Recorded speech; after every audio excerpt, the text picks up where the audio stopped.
would love to refer to this at the leisure. So good evening again with another segment of the talk.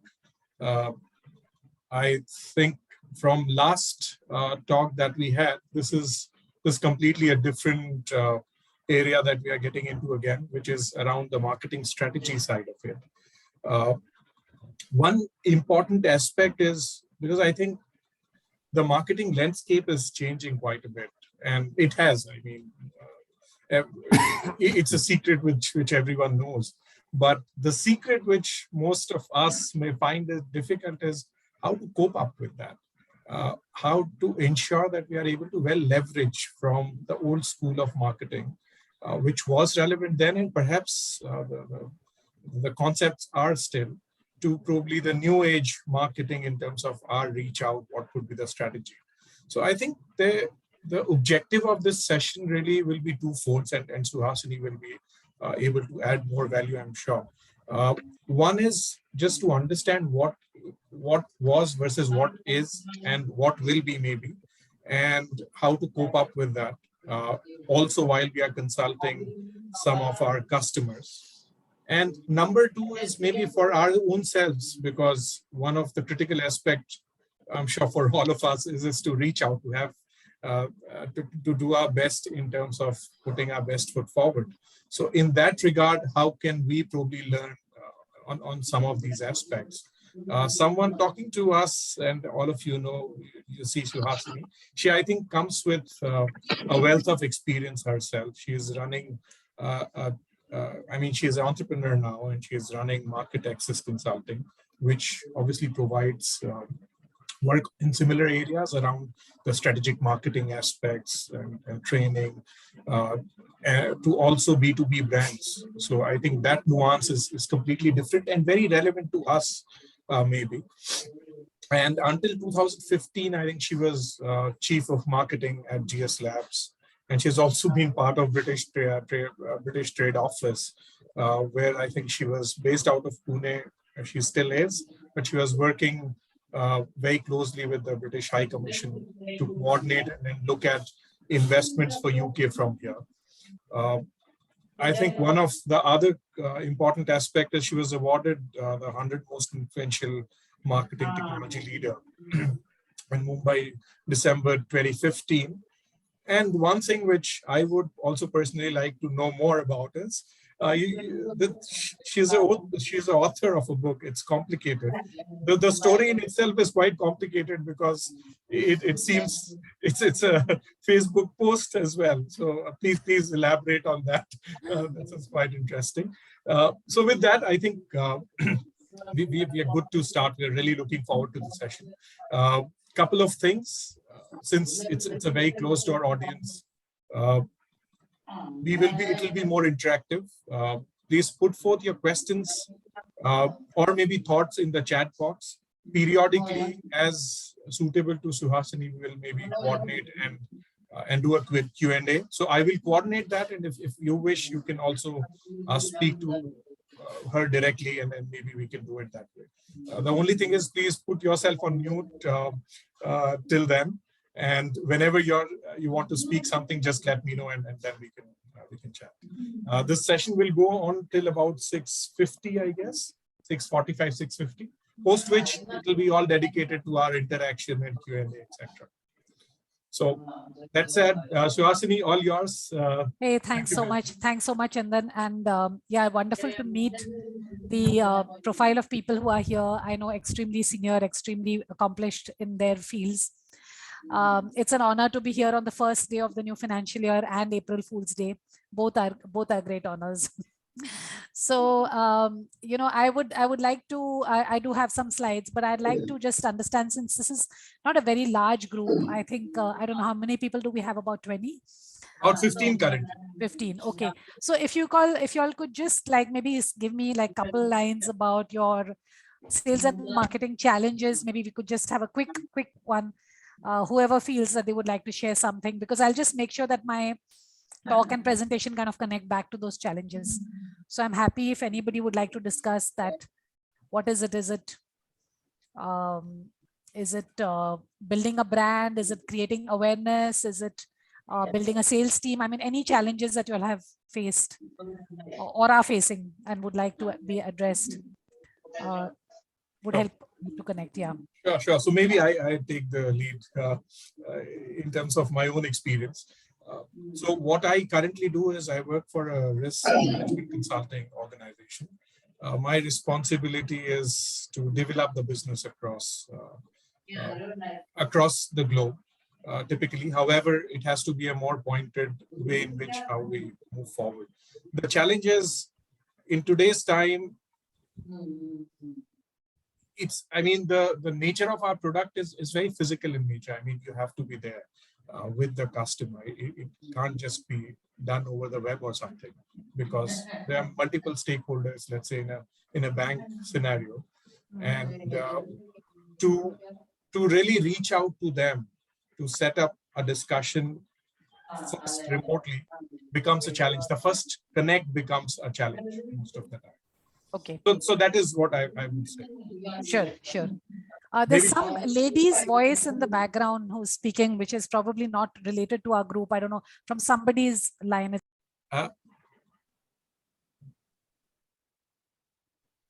Suhasini, I think you are. No, I'm unmuted. I said there's somebody, someone's conversation was, it's okay. Yeah, it's gone now. Okay. Okay, that was interesting. Shrikant, Jay.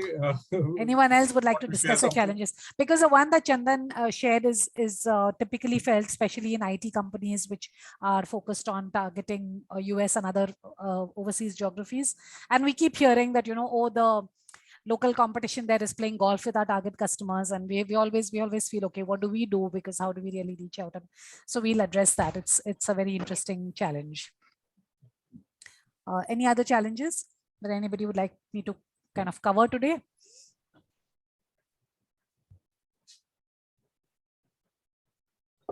Okay, maybe if I can give you a quick brief, I'm not sure. Maybe if someone wants to talk, that'll be great. I think you can just.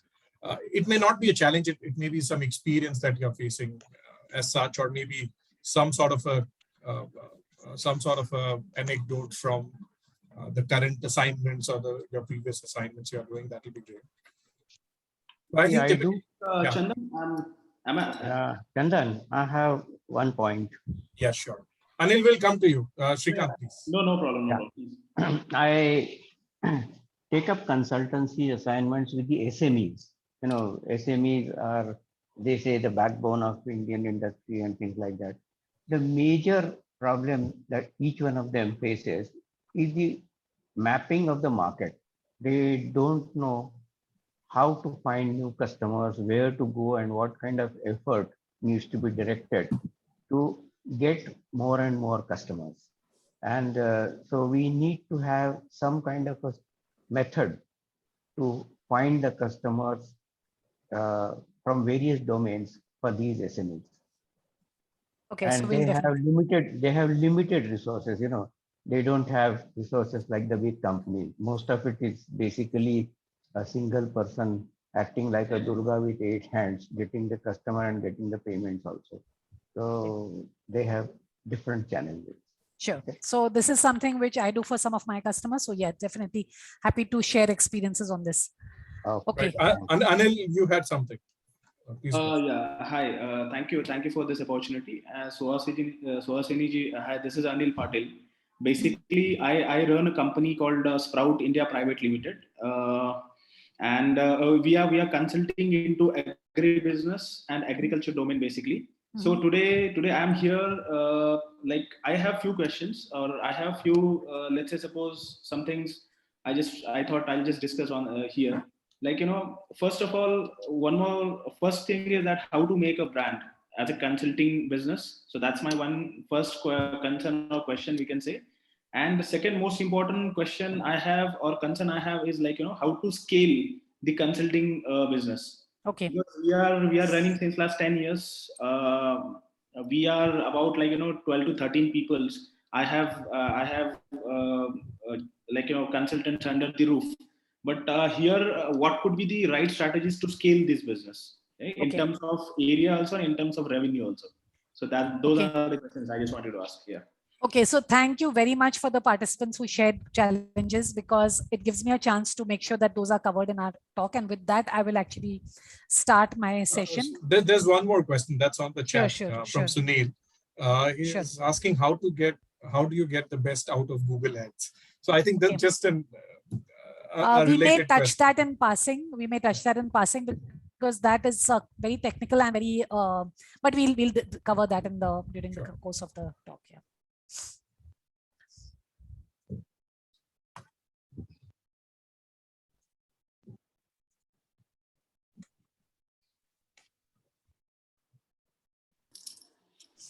Is the screen visible? Yes, perfect. Great. So with that, I'll start my few thoughts now. Some of these areas for some of you are going to be very familiar or very already experts in it, but still it may be helpful for someone else. So I've tried to put that together very quickly. So we listened to some of the challenges, and I think currently one of the big challenge we have is that the world is just changing very, very fast. Okay, and we need to, we actually have to, firstly, we have to stay relevant, but it's not enough to stay relevant. We have to be one step ahead of our customers. Our customers are looking at consultants Okay,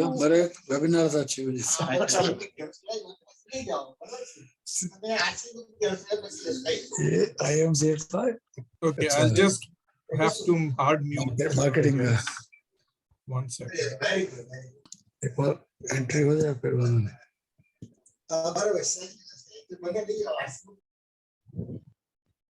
Okay, I had to hard mute. I'm sorry. Okay, no problem. Yeah, no problem. So if somebody wants to ask something, maybe they can put on the chat and you can unmute them. Okay, so I think that the world is changing very, very rapidly. And we have to stay relevant. So staying relevant is, of course, the basic, but that's not going to be enough. We have to be one step ahead of our customers. Customers come to us for what they don't have in terms of perspective, in terms of knowledge, in terms of information, in terms of data. And so we have to stay relevant. And I have this, kind of news item on the right hand side. India's first crypto billionaires. Have any of you tracked the story, or any of you aware that there are now crypto billionaires in India? And how did they become billionaires? About 5 or 6 of them, I guess. Yeah. So the thing is that we cannot say that, I don't dabble in cryptocurrency, or that's not my area, because then we are not going to be knowing like major things which are happening in the world. So that's the point I'm making, that today we have to be aware of things which are happening in technology and the new business models which are evolving. So this product Polygon, it's like a completely new business model. So Ethereum is a popular platform used to build DeFi and dApps, what they call dApps, I think distributed applications, or whatever is the crypto word for apps. And Ethereum, apparently it costs a lot of money to build on that, as well as takes a lot of time. So they've built a platform on top of Ethereum. So it's using the same technology, but it takes less effort and less money to build. And that's they haven't actually made their money on currency. They made their money on the platform.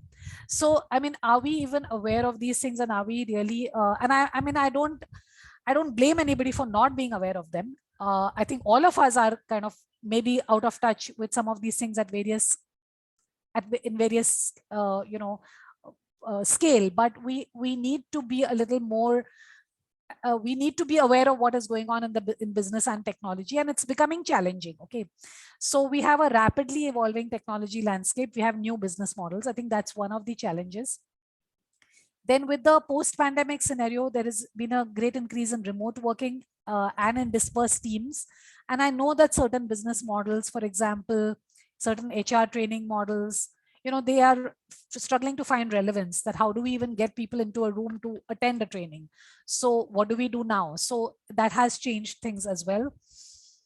There's a taste for global brands and offerings. So we consultants, we struggle with, first we make people aware that they need consulting. And then when they become a certain size, they say, oh, now we would like to work with a global consultant. So I think that's again something which I'm seeing quite a few of my customers dealing with. So there is a taste. So our competition is global. And the other thing is competition is from many different categories. So what is competition? Competition is not another consultant offering the same thing that you're offering. The competition could be something very different. The competition could be a system. The competition could be that, I need to know how to do this. I will go to Harvard and do a course. So we don't know. So competition is coming from many different categories, and that makes it difficult for consultants. And I'm talking from based on my experience with my own business and with my client business, but more about that as we go along. Okay. So in this kind of a scenario, very broadly, we look at these kind of four parts of the market. Okay. So we have the MNCs who are in India. We have the Indian large corporates, your Mahindras and all that, India born. We have the mid-sized family-owned businesses, and we have the startups, funded, non-funded. The funded ones have a very different culture. They have tons of cash, but sometimes very short lifespan. And the non-funded ones who are really strapped for cash. So in this, you can think about it for yourself, and the answer changes. Is there a existing need? Is there a latent need? So I think many of you may be familiar with their concept. Latent is that I know that they need it.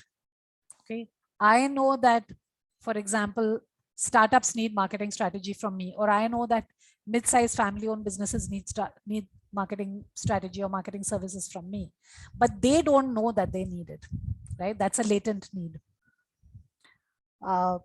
In some cases, there is an existing need. So existing need, they're looking for consultants. They're putting out maybe a RFQ, RFP, or whatever. They're putting out an inquiry. They're talking to people. They're calling me for a discussion. So that's an existing need. So I think depending on what business you are in, you could kind of map and answer this. If somebody would like to answer, we can unmute and we can quickly get some. So for example, I'm just taking one example, executive coaching. So executive coaching is big in the US. In India, India is supposed to be a high potential market for it, but I think still not seeing that kind of growth. In MNCs, is there an existing need? Yes. Many of them have this global culture of coaching. So yes, there is an existing need. In Indian large, is there an existing need? Quite low. Is there a latent need? Will they benefit from coaching? Yes. Mid-sized family business, again, low, but yes, there is a latent need. Startups, again, existing may be low, latent may be high. So if any of you would like to share your perspective on your business.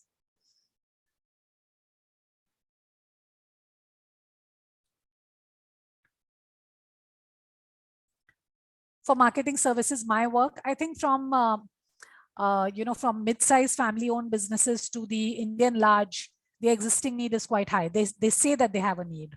So there is a good opportunity to engage with them.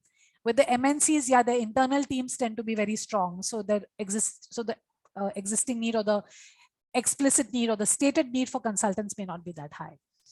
Startups, as soon as they get funded, they feel that they can hire whoever they want, so it's a kind of a tricky sector to work with. The non-funded ones generally don't have that money budgets, but that's my mapping for my business. And so if we feel that existing need is low in many of the sectors, then that makes us feel that we are competing in a small pond, So we may feel that because the existing need is low, maybe there are not that many inquiries coming for our work. We may feel that there is a lot of fish, a lot of consultants in a small pond. And that may be feeling to us like a constraint, but we need to turn that around and kind of make it an opportunity. If anything I say, again, Chandan, do let me know if anybody raises their hand, because I can't see it right now in this view. Don't worry, I'll coordinate, and maybe if there are any relevant questions, I'll just get on to you. Okay, sure. So in this case, if you feel that, and I'm assuming that some of the categories, there is more of latent need and less of stated or existing need, we need to actually create the future. Okay. So we need to create the future, and whenever the demand takes off, so whenever that latent needs converts to existing need, those who are the early movers, those who have actually taken the effort to build a brand, build a business, build thought leadership, whatever, those are the ones who are going to win. So we are going to win when demand takes off. So we need to really work to grow the market. Okay. And then as we are growing the market, we need to build our distinct identity. And then we need to master the art of closing deals. So I think the pain points you all discussed with me kind of touched on all these. How do we grow the market? How do we build that brand? Someone asked, and how do we really sell? Okay, so there's something about this in all these. Yeah, and there's also a comment from Dr. Sarika Banarsi, and I think she's actually asking a question in terms of the expansion that they are on to. I think it is on similar lines with today's world, which is getting into a hybrid or maybe remote reach out. How would you advise? Because there are a few challenges when you look at international expansion. You have to do your research. You have to understand the local market landscape that you're targeting to reach out, etc. So we'll discuss global expansion. Yes, exactly. yes. Yeah. Okay.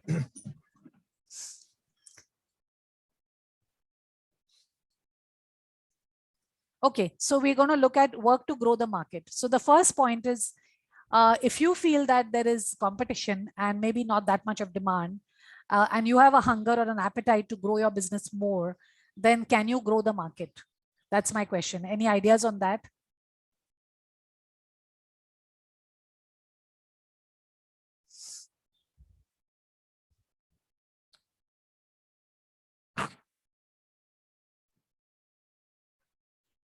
Sorry, Suhasini, could you just repeat once? Yeah.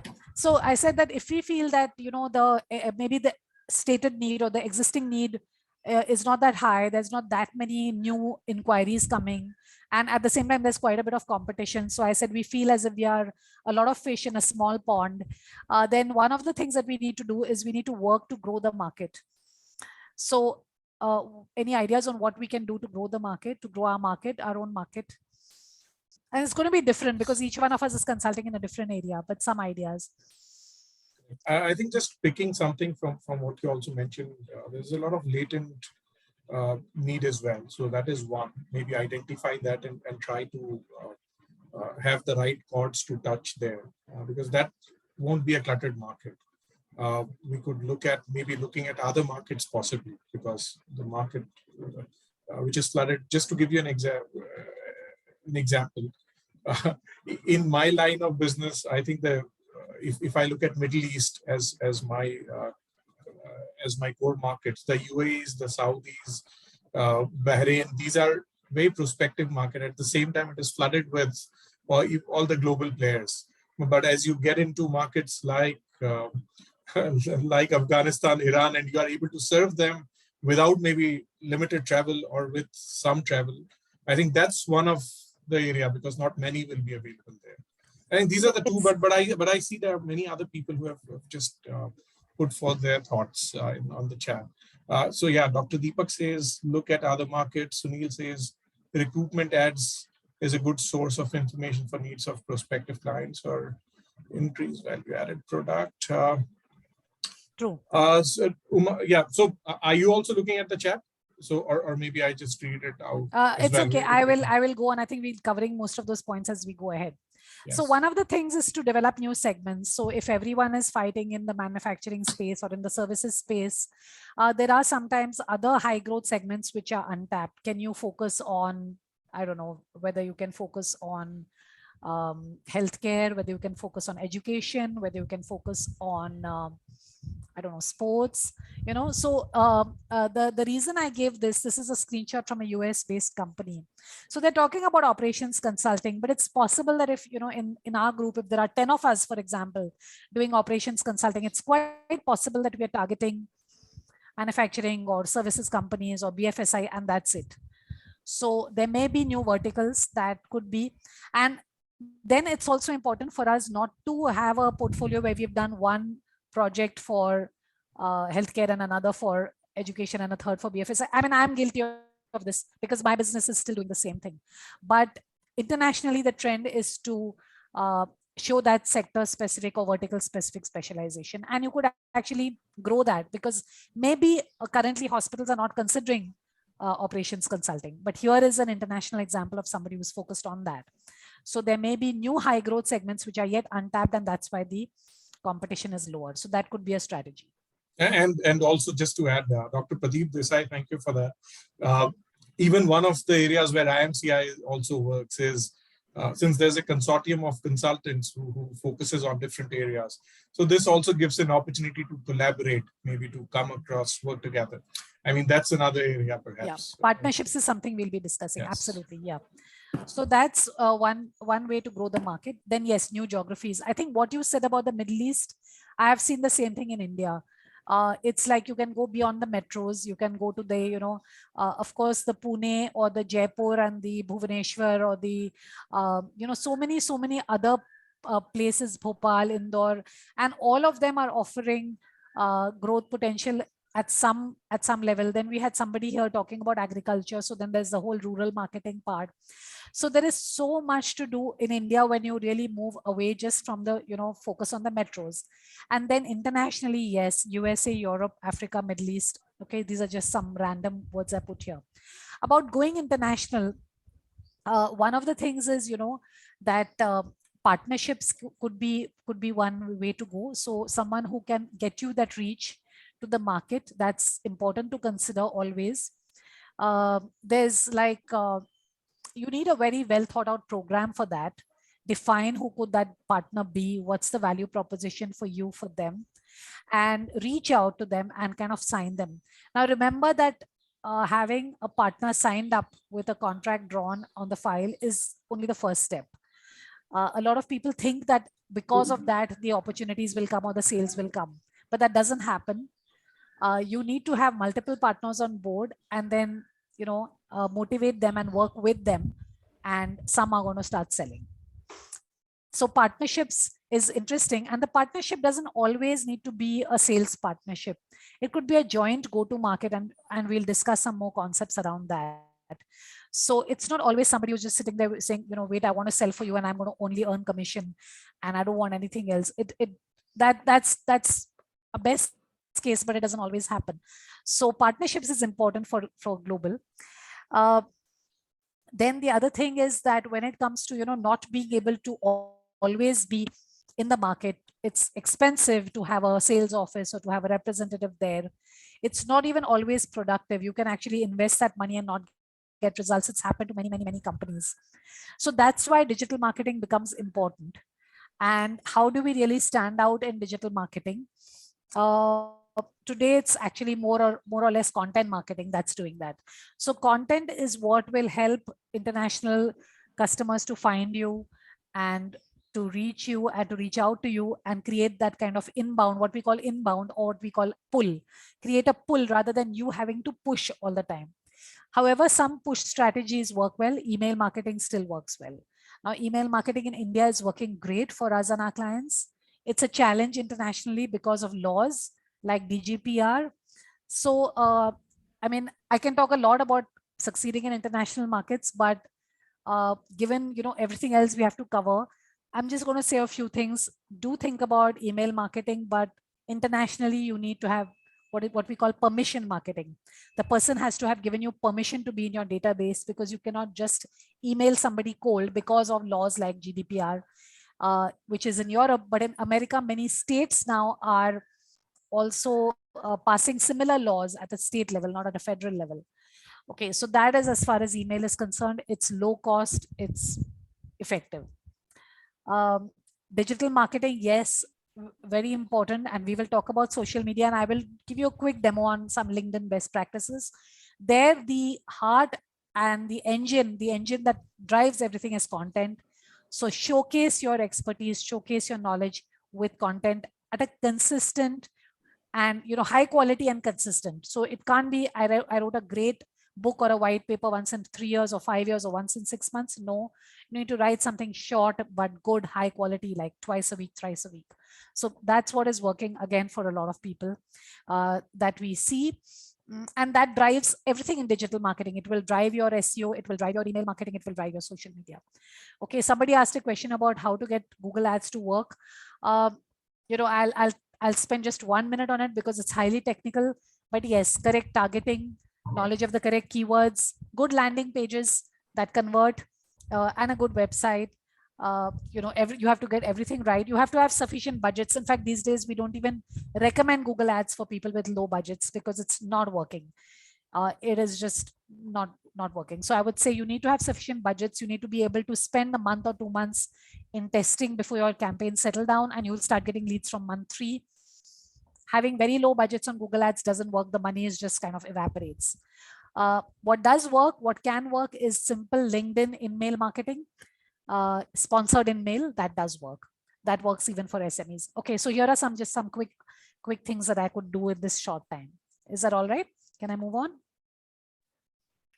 Sure. Just one more question. I think this is around maybe in different markets or some of these other markets. What's a good model, apart from partnership that you spoke about, maybe a franchisee model for different market? Would you also touch upon that maybe? So, I haven't seen that many Indian brands going internationally with franchise, or maybe personally, I've not worked on that many. It may be happening more in the consumer space, so I'm not very sure. I've seen it working. In fact, these days we are recommending it the other way, because we are seeing for a lot of B2B businesses, the taste for global brands is there. So in fact, it may happen that in some of our businesses, it makes sense for us to tie up with or take the franchise of a global brand and bring it to India. That model is something we are recommending to our clients. Not seen that many B2B Indian brands growing internationally with the franchise route. Partnerships, yes, the partnerships and joint go-to-market is another very interesting one. I will touch on that. Thanks. So Anil, that was your answer, I guess. Please go on. Yes, yeah. So when it comes to our business, we should, when we do our digital marketing and we have a call to action, one of the things that we could do is probably provide, a 30-minute consultation, like a demo basically of our work. So that's one way to get people to kind of get a taste of what we are offering. And so when you set up the machinery, whether it's through consistent social media, whether it's through, through an email campaign, you could bring people to a landing page where you offer them something like a 15-minute or a 30-minute consultation. Keep your calendar open. There are tools to keep the calendar open. People can book a slot. Keep your time slot in such a way that it makes sense to the time zone. If you want to work in the US, obviously you have to keep the time open in that slot and offer that free consultation. What you say is free. You say it otherwise costs so many $1,000 to consult me, but this is free. But that is actually for you a sales pitch. You're getting a chance to really sell your services, really sell in a very, very deep and in a way that the person will see the value of what you're offering. So do think about providing that taste. Let a few people taste the experience, okay? Especially if what you're offering is not well known or not well understood. It makes sense. Then bundle with your offering. So now this is interesting. This is another kind of partnership. For example, let me ask you something. And this is a general question to the group. How many of us are seeing that our customers are using more and more data? Are we seeing the importance of data in business is growing?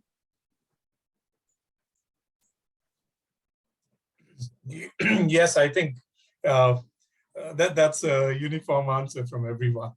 Okay. And where are they getting that data from? Are they getting it from SAP? Are they getting it from someone else? Where are they getting it from? Are they now looking at that data? Please put put it on chat as well. Client data is one of them, of course, one of the answers. But again, when we are talking about data, it is one, I believe it's in the system. You're talking about SAP, etc. The CRMs, the social media today, which also can help, along with some behavioral data, because it can go in the world of banking and risk consulting today. Data essentially, while it's a lot of application origination data, which is the specific moment of truth data from the customer. Today, we are going to the extent where we are looking at behavioral data as well, more and more, and also to go into the social media aspects of it in terms of how do you assess the behavior there. So, for example, if I have to lend today, and this is maturing, it's still at a very nascent stage. What's happening is you're looking for more and more data points. You will have your credit bureau data to supplement the the application, but then you are looking at areas around how is the person generally behaving in other mediums as well, and there'll be some sort of points which that will also enjoy. So that kind of data also. Very. Wait, yes. Yeah, Chandan, you really map the data landscape. Well, I'm going to actually just switch on the lights because it's suddenly become dark. So just give me 1 second. Yeah. Yeah, I feel the same. So. But Chandan, I think we begin with the in-company data first. Right. Sure. I mean, we'll keep it simple and then we'll move to the complicated ones. Yes. So yeah. Okay. Yeah. Thanks for that, Chandan. No, I wasn't referring to databases, Sunil. My point is that, if I look at the thought about management and business in the last 5 years, read the articles on all the best publications of the world, the one thing which I think has been really strong and people have talked a lot about is data analytics. Okay, so where is data coming from? So data is coming from their ERPs, from their CRMs, everything you mentioned, social listening. Yeah, but the point is that as consultants, are we then thinking about bundling this or about going to any kind of joint go to market? That's my point. I think there is an opportunity there, because for example, if I'm a people consultant, I'm an HR consultant, or I'm a whatever productivity consultant, or I'm a what should I say, strategy consultant, then am I tuned into these opportunities? That's the point. And sometimes it could be worth it to evaluate which is the product that's leading that.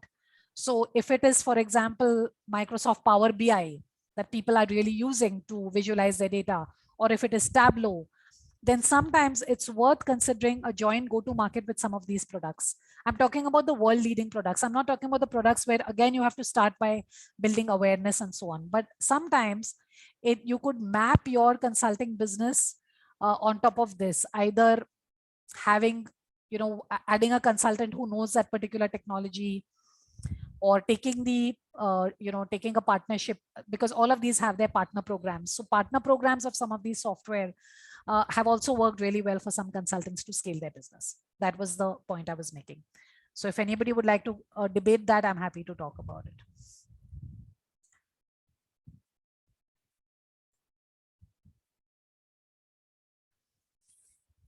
Sorry, did that make sense to anyone at all?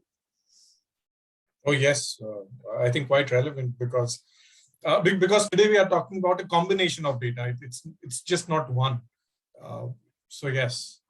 So somebody says it's interesting thought, but it is limiting. Not sure why found it limiting. Yeah, so I would request Sunil if you can just maybe share or maybe elaborate on what you really want to share. Yeah, I think you're on mute. Maybe just unmute it and share.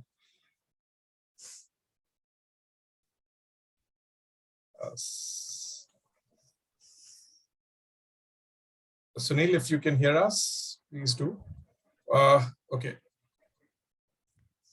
So let me just say a little bit more about what I was saying. So when we say partnership, so one kind of partnership is that, I want to sell in Germany or in Africa or in Dubai or wherever, and I find somebody who is selling certain allied products and doesn't mind adding one more, or is happy to add my product or service to their offering and take it to market.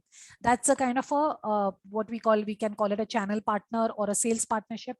And that's one way to grow in any new territory, which could be India or international. There are certain challenges with that, because obviously, if your product or service, or if your own consulting business is not well known, then that person is less motivated, because there's no pull for that person, right? Again, he or she has to do a push. So you have to do that joint marketing with that person, you have to motivate that person, keep in touch with that person, and so on. So that is one kind of partnership, but it is worth having that partnership. But again, as I said, remember that when you have a program to sign on such partners, the signing on is actually step one. A lot of people think the signing on is the achievement. Signing on is not an achievement. Signing on is just a start button. So with that could work for somebody. The other joint go-to market you could consider is with another brand which already has a pull. SAP does have a pull in marketing a product like HubSpot does have a pull. Zoho CRM or whatever, it does have a pull. It's already has a pipeline of leads to work with, of of potential customers to close, and it's going to get orders. Now, what is your expertise, and does it work well with that product? That's the question. So for example, I just want to say something.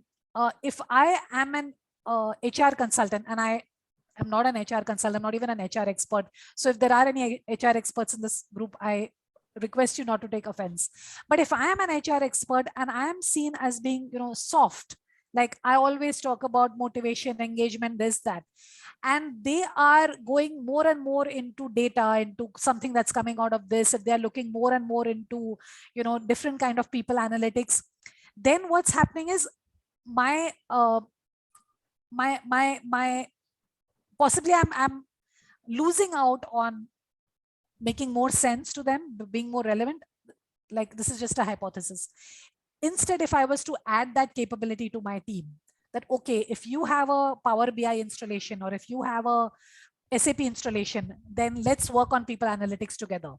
And after you get the people analytics, what I do will help you improve the analytics. You will see a difference in a quarter or 2 quarters. Again, this is a hypothesis. Okay. Maybe this could actually lead to maybe a proof of concept, something like that, which really gives a taste of pudding to take it forward as well. I think that's how this can be taken up as well, maybe. No, but I'm saying that you have like a proper partnership. Sorry, I need to switch on some more lights. It's suddenly No becoming problem. very dark. 1 second, just. Sure. Dr. Deepak, I see you're raising your hand. Yes, so just 1 second. Once Suhasini is back, we'll possibly have you speak as well. Yeah, I think there's some point also from Dr. Deepak Pathare here. Maybe he can make his point, and then maybe you can address it altogether. The bundling with your offerings, as far as the international market is concerned, nowadays there is a lot of excitement with the Indian MSMEs. Everybody wants to have the export.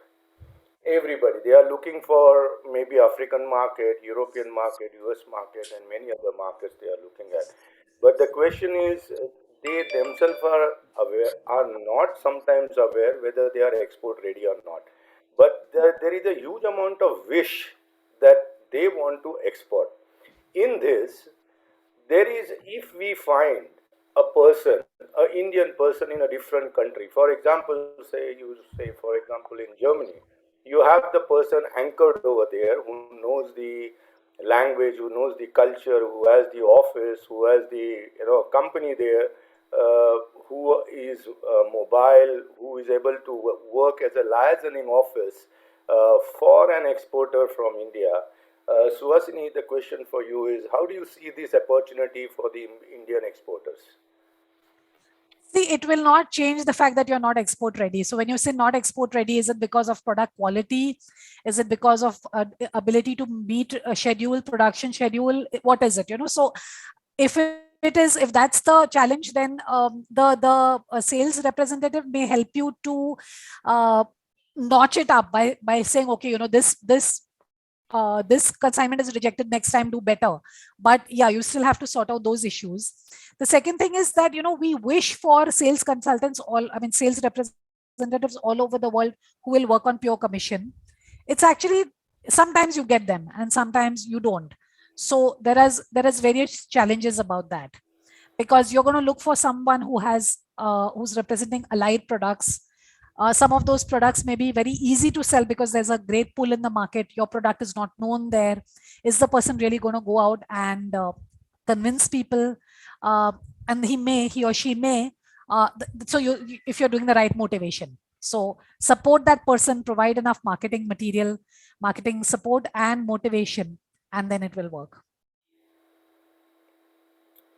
The question is, as you rightly said, that the people are looking only at the person to work on the commission basis, not as an extended office or extended hand in the other country.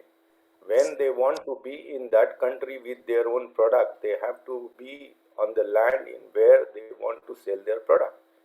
So is that not a good opportunity for an Indian exporter to have the tie-ups with such a people of the Indian origin in other countries, and they should look at it as an advantage to them to market their product in that country, because Okay, I don't know about the Just one Indian. second. Yeah, Yeah, just 1 second. Dr. Deepak will perhaps will come back to this question. yeah. Maybe Anyway, let's just finish I with would this flow, I'll and just then we'll answer that saying that I don't look at Indian origin. When you look at a partner, it has to be somebody who is selling to your target market and with some allied product that this product makes sense for them to add on. Okay, so that is just a very quick response. But anyway, let's move on. Yeah, someone has said go through the presentation first. We'll do Q&A later. So let's hold the Q&A for now. Okay. Yeah. So, okay, having given, now that we've talked about growing the market, at the same time, we need to build our distinct identity. Okay. Because we've said that there could be others who are offering similar to what we are offering. So let's talk about that.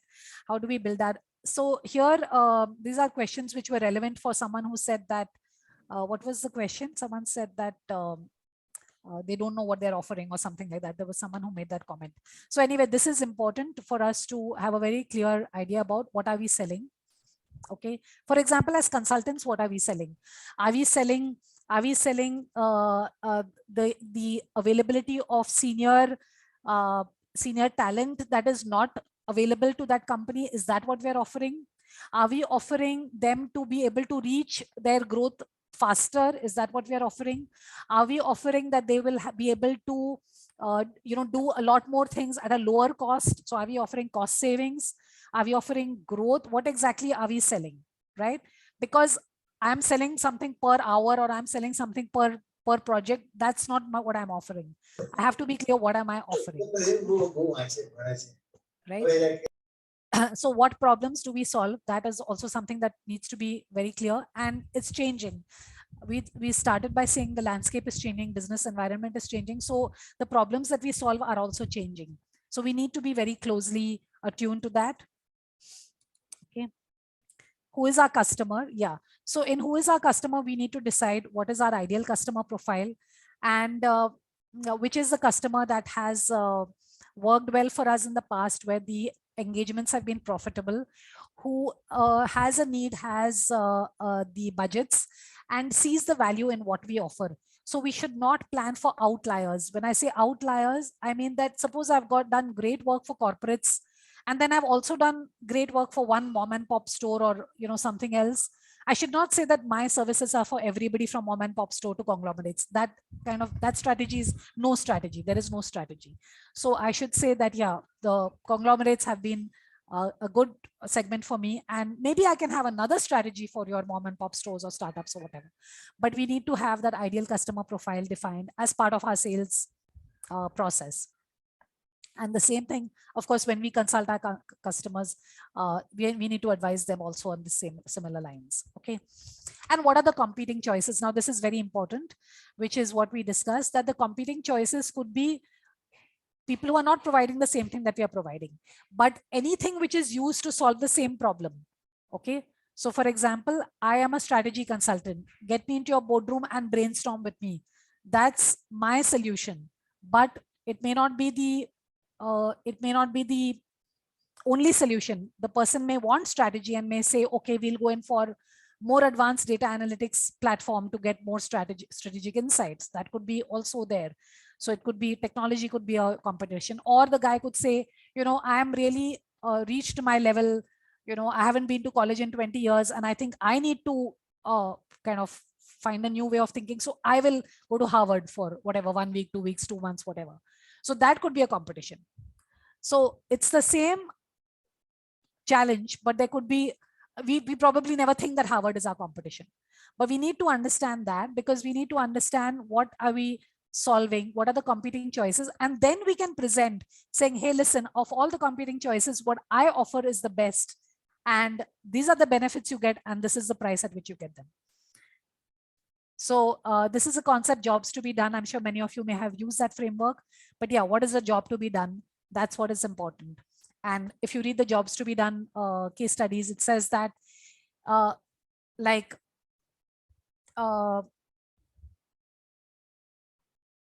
if my objective is to have a great evening with my family, and I go to the shop and I'm thinking, should I buy this bottle of wine?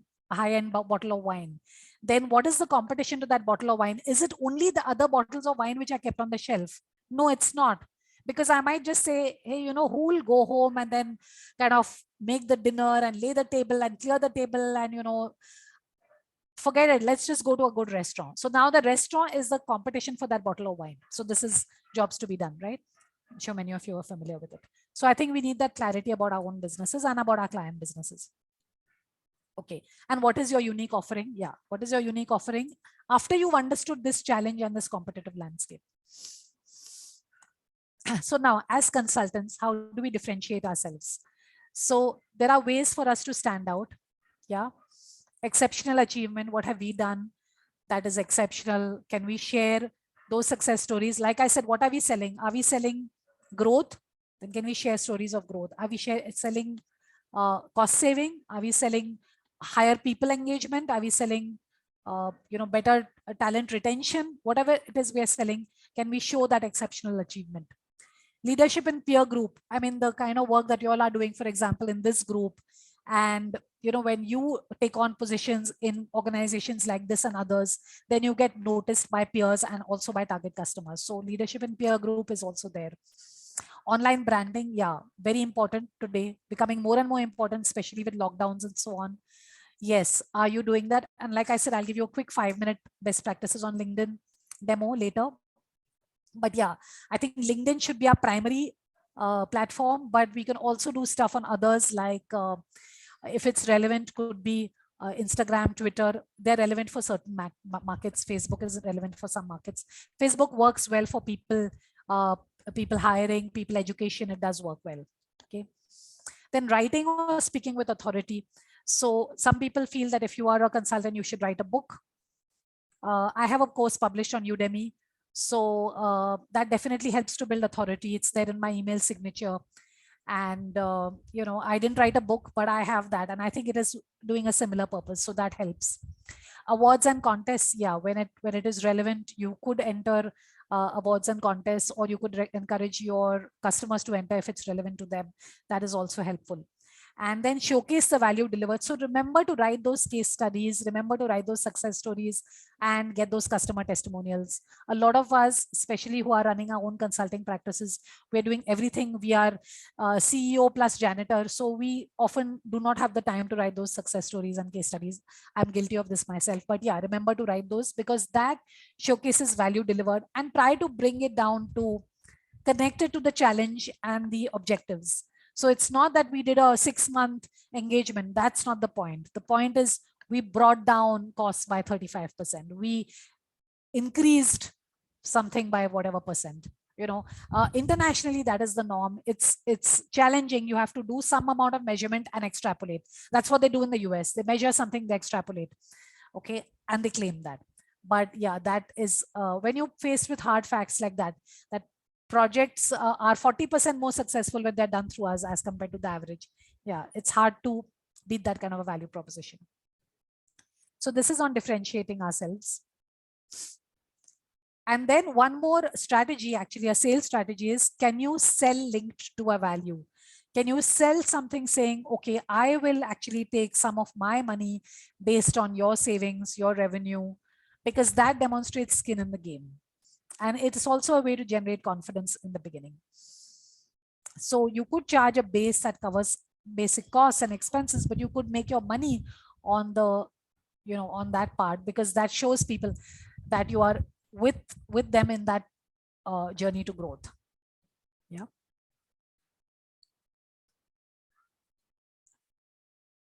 So social media, yeah, social media is one of the ways that helps to create that online branding, stand out. LinkedIn, Facebook, and Instagram are powerful today. Of course, Facebook recently has kind of gone down. Twitter is going down as well. For B2B marketing for consultants, LinkedIn is really very powerful. I have achieved a lot of my business growth, not only in market access, but even earlier roles, completely through LinkedIn. There's a way to use LinkedIn. You don't have to do obvious marketing and promotional messages all the time, because people don't appreciate that. You can build a very, very powerful network of contacts. You can showcase your expertise by sharing knowledge. You can ask questions and initiate debates, so you can create engagement. You can publish articles, photos, and videos, so showcase a variety of achievements, and you can participate in relevant groups and communities, which is one of the features of LinkedIn. So as I said, I will do a quick demo at the end of the presentation. And then once we have done all this, we also need to master the art of closing deals. Now, sales is something not everyone is comfortable with. Okay, even if today I ask, I know we are not we're sort of not having the discussions right now, but even if I ask, I'm sure there are some people who are going to say, no, I'm not really that comfortable doing sales. And this is something which I also do with a lot of startup founders, who come into the startup with a complete technology focus. They're like, I'm great at AI or I'm great at IoT, and they have a startup. So, sales is something which we do need to get more comfortable with, because we are running our own consulting practice. So let's look at what that takes. So a very simple thing. I mean, this is so simple. It's not there in any MBA program or anything. It's so simple. Simple thing is we have to overcome our inhibitions. It's a very simple personal tip. And we have to develop a rapport with potential customers. So whoever is your potential customer, seek those socializing opportunities, whether they are trade bodies, whether they are exhibitions, conferences, events, whether they are courses, whether they're societies. Seek those socializing opportunities and become really comfortable speaking with them. Okay. And follow up that meeting always with an email and a LinkedIn invite, because that way that network connection stays. Yeah. So it's very simple. If you are really shy and you feel that you're not cut out for sales, see how you can overcome this. I know people who have, like, for example, joined a dance class.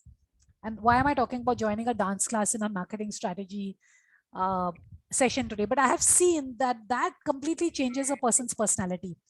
That person's body language has changed, style of dressing has changed, posture has changed, and way of coming out and meeting people has changed. And then it's so much easier to go out and do that sales and rapport. So because we are consultants, we have to be that salesperson for our own businesses. So if you feel it's not your strong suit, a very simple thing to do is just start socializing with your target audience. And people have this myth about, oh, they play golf together, they play golf together. Actually, people are playing less and less of golf together. A round of golf takes 4 hours. It's I think that you can meet a lot of people at the gym today, which takes only 1 hour. So this is just a very simple, very common sense kind of a tip. Okay. Yeah. When we come to ideal customer profile, we need to define our ideal customer profile. Again, this is relevant for us as well as the businesses that we consult. We need to define their demographic profile. For example, what kind of company, what industry, what geography, what size. Okay, that's a demographic based on facts. Okay, band profile. So budget, need time, budget. Sorry. Sorry, I've just lost on the A part of it. I'll just come back to that. But yeah, when you talk to somebody, you have to see that person. Authenticity? No, sorry, basically what we're saying is when you engage with somebody in the company, don't engage with the non-decision maker. Authority. Yeah, authority, correct. The person has the authority to take a decision. So basically you need to define who is the right person that I need to talk to, who has the budget to give me an order, who has the authority to take a decision, who experiences the need, and who has a time that I will take this order I will place this order within 3 months or 5 months or whatever. So engage with those people. Don't just engage with anybody else, because that will just spread your energy and waste your time. So when you have like suppose you're trying to open the door, I'm trying to open the door at Tata Motors or at Mercedes-Benz or at Volkswagen or at Mahindra's or whatever. If I get a chance to meet with somebody, I need to establish quite quickly whether that is the band profile, or I need to ask them to refer me to the band profile, because engaging with somebody who either doesn't have the budget or the authority, or doesn't feel the need, or doesn't have the time-bound program to place that order is not a helpful use of my time. Okay. And then also create a profile based on attitude and perception. So this is also important. After you define that, okay, companies which are 100 crore plus who are doing manufacturing, those are my target audience. But then you can also do an attitude and perception profile. Okay. Those that have actually taken a decision to implement SAP, those are the right customers. Or those who have decided not to implement SAP, those are my right customers.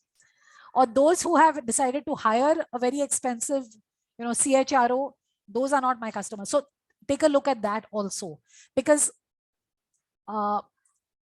like you are, with some experience, you come to know that when the person is thinking like this, that's my best customer. Is that making sense? Oh, yes, very relevant. Okay, thanks. I'll move on. When it comes to advertising, I'm assuming that a lot of us as consultants are small businesses. So we need to opt for smart and not expensive. And today there are many options to do targeted communication, not mass. Okay, so we need to analyze where does our audience hang out, whether it's the real world or the virtual world. And today also now the metaverse. Okay, so which is virtual, yeah. Then we need to decide how are we going to spend on advertising in that, wherever they hang out, and then spend, measure, and fine tune. Today that is possible. You don't just spend and hope. You can actually spend a little, measure, and fine tune. Okay. For example, like I said, that LinkedIn gives you a chance to send a message, a sponsored message based on your target profile. So I can say, I would like to write to managing directors or CEOs of companies which are, say, 50 crores plus or 50 crores to 500 crores, which are based in Western India or maybe Mumbai and Pune, which are in, say, manufacturing or IT. And then I can compose a message in LinkedIn and give a call to action like schedule a session or download my white paper, and I can send it at a very low cost. Okay, the cost of sending this message in India comes to between 1 rupee 50 paisa and 2 rupees. And I can send it to 5,000 people or whatever. I don't have to worry about mining the database of emails. LinkedIn will just send it to their email inbox. So these are ways of advertising which are available, which are quite cost effective and effective as well. Okay. Then things like SEO. SEO doesn't cost money, but it takes a lot of effort, where people come to your website because of the merit of the website, and your leads keep coming from the website. So that doesn't cost advertising money, but it does take a lot of effort. Okay, very important, build a healthy sales pipeline. So one of the other mistakes that we make when we are, especially those who are challenged about growth, is we tend to have a few potential deals. Now, maybe that potential deal is really good. Like if I got this, I'm talking to two people, A and B. If I get deal A, my company is going to just go to the next level. If I get B also, it's really great for me. And then, I'm thinking and working on these A and B, and I made presentation and then meetings and negotiations. And it took away maybe 1 to 3 months of my time, long sales cycle. And then maybe I didn't get both, or maybe I got one, only a small part of one. I lost 3 months. So this is a very, not a very helpful strategy, which I see people do. And I read somewhere, hope is not a strategy. So what happens is, yeah, maybe A or B will actually take your company to the next level. But remember, out of every 4 proposals or out of every 6 presentations, only 1 is closing. It's easy for you to have that data. If you've been running your own business, you have that data. You know that after every 5 proposals I send, I get 1 order. Okay. And typically in B2B, we are looking at 5:1, 4:1. This is what we are saying for most of our company clients.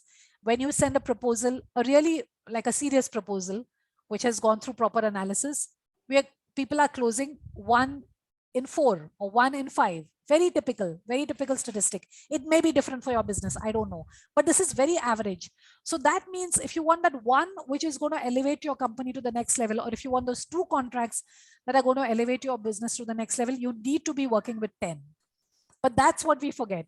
We just work with those 1 or 2, and there's a long sales cycle, and we've lost 3 months or 4 months of our time. A mistake I see people making very often. So make sure you're putting a lot of new conversations into the funnel. So funnel, yeah, I won't explain funnel. It's a common concept. Everyone knows it. Understand the ratios. Understand that when I put so many people in the top of the funnel, how many will actually ask me for a meeting? How many will actually ask me for a demo? or a whatever, how many will actually ask me for a proposal, how many will call me for a price negotiation, how many will close. Understand those ratios at every step. So make sure you're putting enough at the top. Okay, that's a simple mechanics of sales, right? Understand the purchase cycle, be prepared for every stage, take care of the finer details, follow up, right? Sometimes people allow them to fall between the cracks. And try to collect insights on deals lost. Very important. Try to collect insights on deals lost. Yeah. So if you do this, you have so much of predictability, right, in your sales. Okay, that's as far as slides are concerned, but I'm happy to talk. Thank you. I think hope is not a strategy. This is nice. I think a lot of people, few of them had to drop off, but I think they really complimented the inputs that you shared. Now, if anyone has a question, I think we should be able to take two questions maybe, and then we have to conclude. So if I can take two questions, whosoever comes first and with a question, please go ahead. I have a question for sure, but I really want if someone else, please put it on the chat and then maybe you can. Okay, so be eager to see the LinkedIn demo. So Jayesh, maybe you can connect with Suhasini and then try to see. Actually, why don't I do the LinkedIn demo right now? Oh, you can do? Yeah. Okay.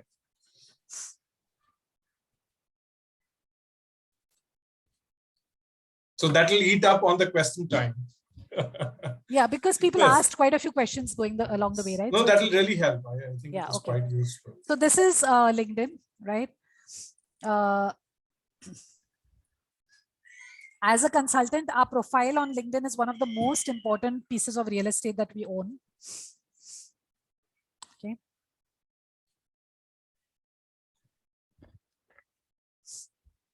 So I also recently understood more about the profile and kind of just made sure that some missing bits in my profile were sorted.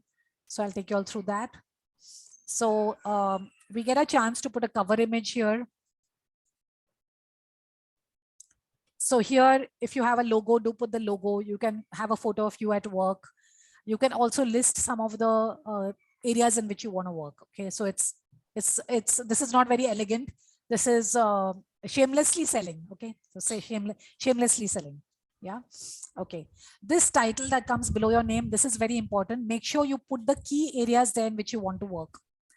Okay, so make sure you put these areas where you would like more consulting assignments. Open to is a new feature which they've added. You can mention that you're open to work and what areas you're open to work in. So that can be added. Okay. Providing services, again, a new feature. Again, list those where you want more work in. Okay. Now, in the about area, this about area, make sure that you write about the areas that you work in, your strengths, and mention those keywords, key phrases everywhere in the profile, the key phrases that people may be looking for. So like I said, if you are an HR consultant, if you are somebody who drives up employee engagement, make sure that you mention employee engagement in these important parts of your profile. Okay, then now featured is a way for us to showcase 2 to 3 things which are important that you would like somebody to go to. So that's why my Udemy course is here. It will always remain here. And then any of my latest 2 posts I put here, you can add over here. You can also add links to your websites here. So you get a chance to add, you can add a post, article, link, or any media like a PDF or a video or whatever. Okay. So those remain on the profile.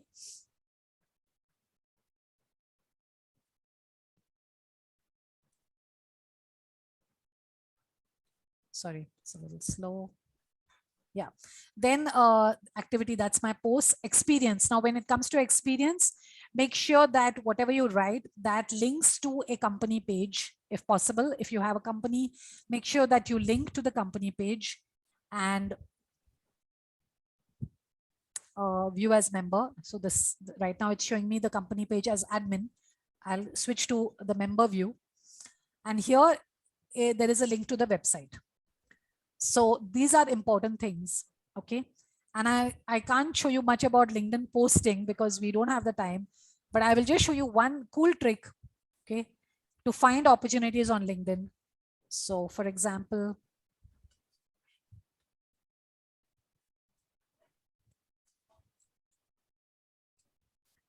I said need data analytics consultant, okay, and I said posts. So when you search on LinkedIn, I'm just using a simple search feature on LinkedIn. I just wanted to show you, you can actually find business opportunities using this simple feature. And here I can search for posts, people, jobs, whatever. I will say posts. And then I will say, it says sort by. I can sort by top. Top means those which have got the maximum comments, likes, etc. are not good for us because already too many people have seen them. A lot of other people may have applied for those opportunities. So instead I say latest and I say show results.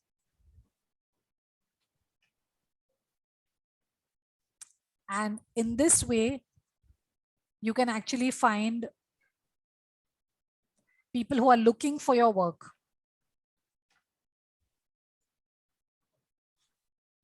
You'll also find other people who are pitching work, but you can giving with a few options of this.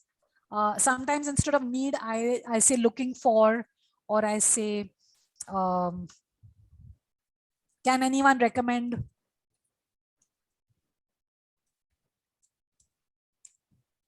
So my team uses these kind of searches to mine for opportunities regularly. So I'm looking at posts, I'm looking at latest, and can anyone recommend anyone for this job? This is for the job, but sometimes you can find also, again, can anyone recommend anyone for this job? Okay, if you don't want job, then over here in this search, here I can say minus job. Okay, now I'm saying minus job. I don't want to see the job posts.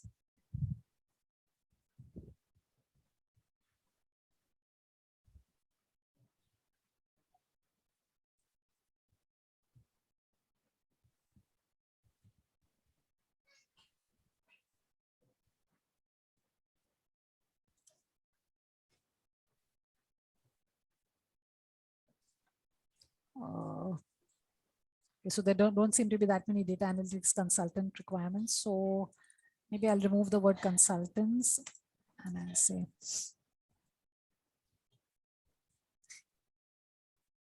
anyway, you can sometimes find opportunities like this. I just wanted to say one more thing that, yeah, the time is very important. If you're looking for US opportunities, do this at about 7:38 in the morning. If you do this at this time, you will find mostly India related posts. And this has been one way where we are regularly getting like leads and inquiries. Now, this is quite useful, I think, for people looking at this. Some of these tips really would really help, I'm sure. There's one question I think we should take, this one. This from Mr. Rawat says fundamentally that there's something that you covered is similar to the 5P framework of marketing, 5 Ps of marketing by Philip Kotler. So was it 4 Ps and then the other 4 Ps? You know, all these frameworks, yeah, they're all cool. So I remember actually 5, were there 5 when we learned them? Yeah, 5. Right? Product, price, place, promotion. It was 4. It was 4. There are 7 now. Yeah, there are 7 now. There are 7 there are 7 now. I don't worry too much about counting them unless some B school calls me to give a lecture. Only then I sit and count them. You know, actually, when I was talking to all of you today, so many of you were so senior. Somebody mentioned that I am a you know, advisor, professor. So the thing is that there are certain things that must have been very, very basic for you all. Like there are things that don't change. They didn't change. I learned, I still can't remember whether it was 3 or 5, but I learned the piece of marketing when I did my MBA at NMIMS, you know, decades ago. And then there are some things that change. So we have to really, the things that don't change are the ones that give us, oh, I'm so sorry.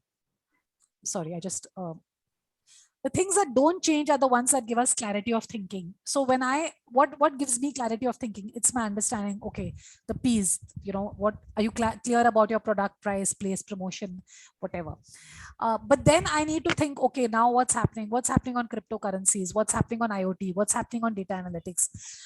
I need to do that because I have to be one step at least I have to be in pace with my customers, or if possible, one step ahead.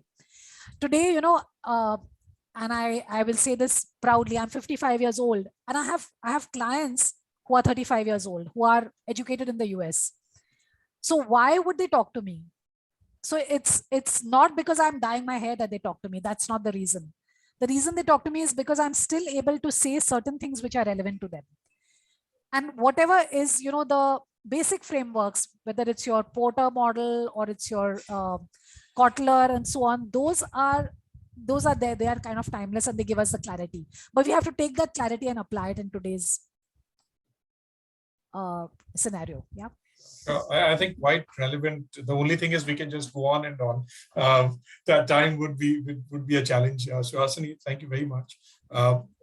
I definitely have a question, but I think I have the luxury to quickly check and put it up separately. Meanwhile, I think I'll also, we will have to conclude the session for today. So two things. One is, Jay, I'll request you to propose the vote of thanks. I know you don't have your camera on today, but I think listening to you will be great. And number two is, once the vote of session thanks is done, please just switch on your video as much as possible. We'll just quickly take a screen print so that we can also create some memories around it. Jay, over to you, please.